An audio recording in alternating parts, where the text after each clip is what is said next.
Meaning of drained. Drained.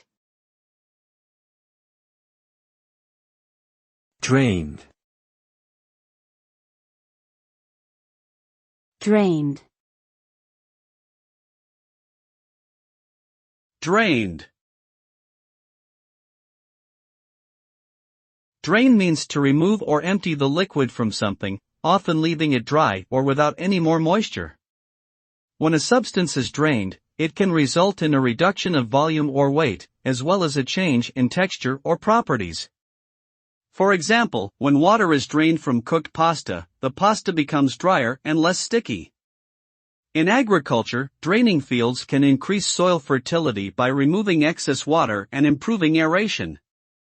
Overall, draining is a process that removes liquid and can alter the physical and chemical characteristics of a substance.